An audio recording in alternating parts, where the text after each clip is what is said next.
Show you how to create a professional looking logo in Canva. And honestly, for most businesses, the logo obviously is important. It's your brand identity, whatever. But especially if you open an Etsy shop, it's not as important as people make you think. I've been in marketing for 7 years, and honestly, for a lot of those smaller businesses, and when you're starting, it's okay to not invest 5,000 euros in your logo because later on you can invest in that. When you're just starting out, you just want it to look decent. So that's what we're going to do today. First, we're going to go here and we're going to search for logo for templates. So you will see clothing logo, gaming logo. So you can immediately choose the logo kind of niche that you would go to. We're just going to click logo over here. Now, I would also highly recommend that you would go to Pinterest and have a little bit of a mood board moment, or you're just saving all the logos that you like. You could also check 99 Designs and other websites. Just also the brands you follow and like and admire. For example, if you like Apple's logo, just consider it and have a mood board of all these logos that kind of would help you choose the right one for your brand. And once you have a mood board of multiple logos that you like, I think it's very nice to decide why you like them. So for example, would your target audience like them? Is it minimal style? Are you targeting women? Is it mainly men? Know your audience and know that your logo has to represent that. Does it have to be luxurious? Does it have to look professional? Can it be a little bit quirky? These are kinds of things that a designer would definitely ask you if they were creating a logo for you. So obviously you need to consider it as well. So here we have some designs over here. I obviously love minimal design. That's something that I really admire. And as you can see, all of these look very basic, very simple. And there's a couple of things I'm looking for when I'm considering a logo. First, I want it to be timeless. That means that whether it's 2000 or 2023 or 2050, I want my logo to still look decent and not look like it's very old school. You will notice that Coca-Cola, Pepsi, you name it, they always do a rebrand of their logo, but it's always very small changes because they just don't want to affect it too much. And so because of that, they need to keep that logo looking nice throughout many years. So all of these I think are fine. Another thing I'm going to look for is whether or not it's easy to read from far. So now that I have this, for example, this one is very easy for me to read, but this one I really need to try to read it. And then this one is also easy to read. And this one the ending, I really can't read it at all. And it's not that clear. So I personally prefer to make it as clear, as simple as possible. And for example, this one I like and this one I like because this one would be more of a quirky design and this is more minimalist, what I like. This one is gorgeous, but again, if it's on a smaller screen, it's going to be more difficult to read. So unless this is the style, for example, if I'm selling digital planners, I would look at something like this. But here we're going to choose just this one and we customize the template. And here we go. So basically everything's literally fonts. We can change the name. We can add different ones. You do you. So we could try something like this, change the font, and that's it. Now what we need is a little icon. Doesn't have to have an icon, but it's nice.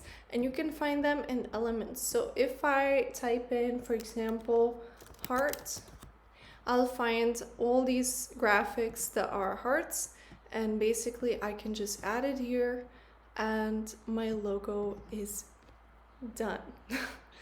Now, another thing I want to mention is that once I do this, I don't stop. I see a lot of videos where they stop here, so they would just delete the background and then download this file as a PNG, as a transparent background, because you want to be able to put it multiple places.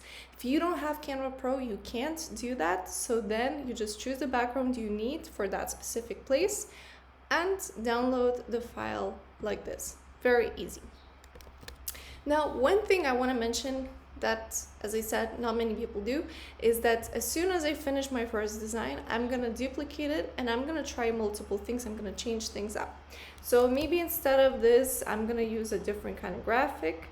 And let's say we're gonna choose this kind of color. So now I have a different design. And then I'm gonna go ahead and instead of a heart, I'm gonna use a circle. So we're gonna make it a little bigger. Then I'm gonna duplicate this again and then gonna make a small circle and see how that looks like. And then we're gonna duplicate it again. And we're gonna go to graphics and we are gonna add a different one. So we're gonna add this design over here. As you can see, make it a little bigger so it matches. A little bigger still, so the line is the same size. And here you go, we have a new design, just the line is still not where I want it to be, so we're gonna move that. This is not gonna be here we go. And maybe I don't want that circle anymore, so I'm gonna put this down and delete the circle. And then we can move this a little bit so it's a new look. We can also move this text this time. So every time I make even the smallest change, I just duplicate the file and move the thing over here or in a different spot. And let's say we want this rounded.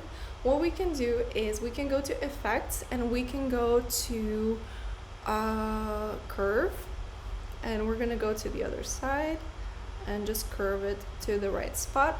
We can also make the lettering, you know, more spread out like this. And I see that my curving is a little too much. Not too little. Here it is. This is the look. Maybe we can put it over here. One other thing that I would like to mention is that with these kinds of designs, this was a little too much. What we need is that it looks good in this color, and then usually you want it to look good in a different color as well, just to make sure that everything's all right.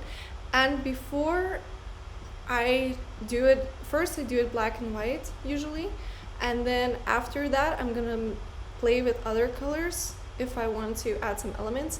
But it's nice to do it in black and white because then I'm not distracted by color, because this is already a little distracting for me. So I could do it in gray or, you know, a more neutral color. Now, the reason we did it like that, where we duplicate these multiple things, is that later on I go here and I just look at all of them and see which one looks the best from far. So I think still, to me, this one looks the best personally, but maybe you have other ideas. Now, if you want, there are more icons to choose, and the website for that is flaticon.com, and here you could go type in hearts and then choose that icon for that. This to see what you like and also your mood board. Then if you just tell them what you want. Another thing you'll notice in logos quite a bit is that they just add a line. So why not? We can add it as well.